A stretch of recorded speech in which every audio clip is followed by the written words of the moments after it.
Good day, everyone. My name is Wylik, and today I'll be presenting the topic of how does system thinking shape a framework for understanding, analyzing, and improving agriculture and food system.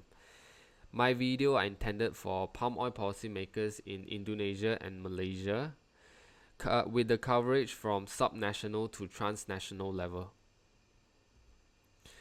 And my agenda today will be covering the industry challenges, the importance of this topic, and why is this relevant to the policymakers, and we'll also be providing one potential recommendation to address several sustainability issues happening in the industries, and lastly is the references.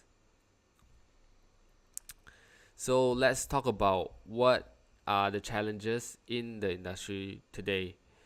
Firstly will be the land conflicts and the tenure rights. With the weak land policy, especially in Indonesia, it is leaving the smallholder farmers operating without a legal tenure, while the large plantations are securing concessions. Second issue is the youth disparities between the private sectors and the smallholders farmers, as research state that the industrial plantations is producing 46 to 116% more productive than the smallholder farmers due to the limited access to finance, quality inputs, and training.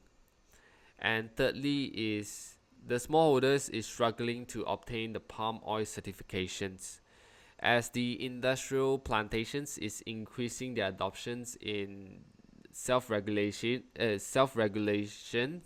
and co-regulations in a way that this is heightening a stricter certification standard in the industry, while the smallholders have yet to access to functioning farmer organizations, and this will make it harder for them to gain external supports to obtain the relevant sustainability certifications for their plant.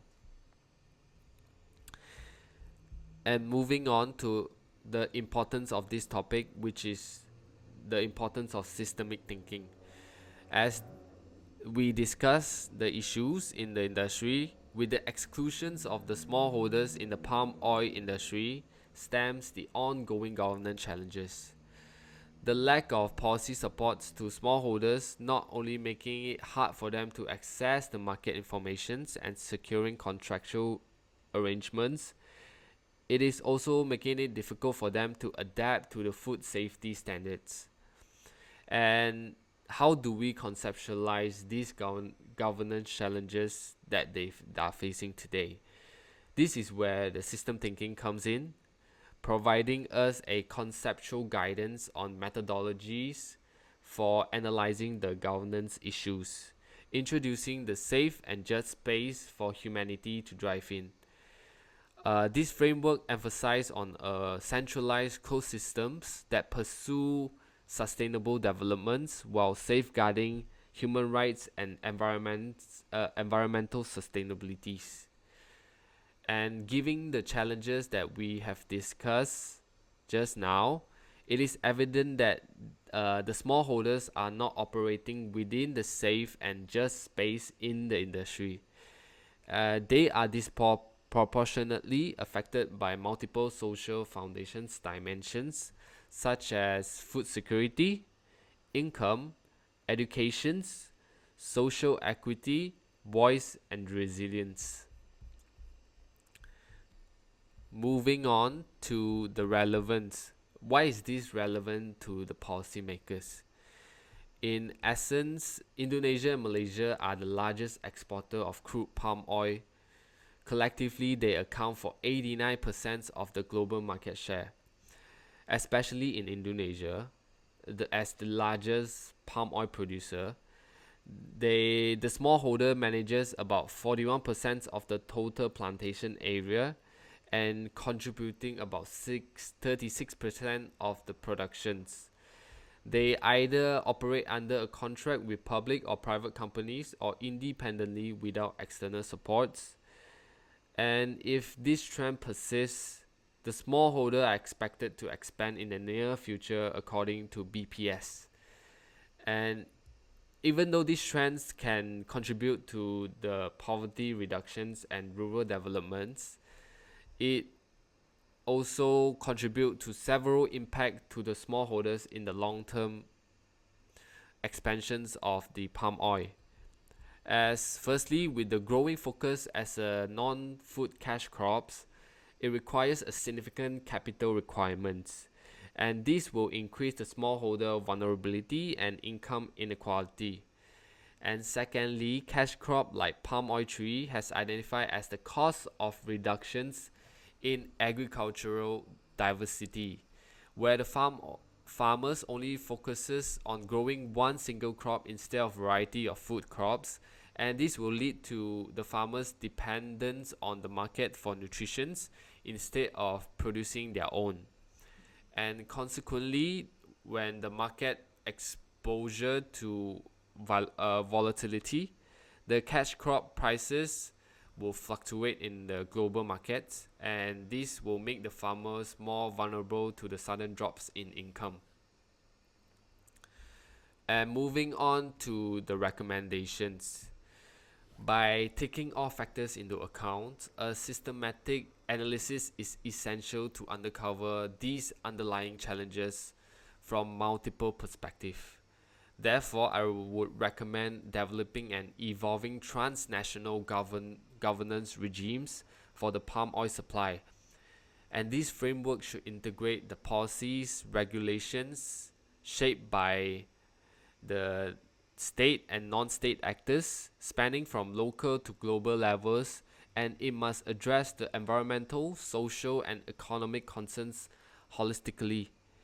However, as important as policies and regulations, they will be insufficient if political power remains concentrated in the hands of landholders and agricultural business leaders, as they are not recognized and addressed during the policy implementations. The proposed framework will not be effective.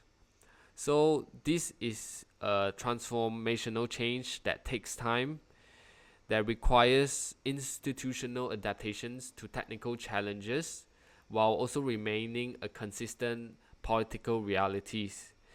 It is harmonizing a oil palm landscape configurations that integrates state regulations across multiple policy domains, as we can see on the left side of the chart, such as the finance, trade, fiscal policies, productions, and land governance, alongside with the private sector standards, including the third-party certifications, code of conduct, and self-regulatory initiative on the right side of the chart.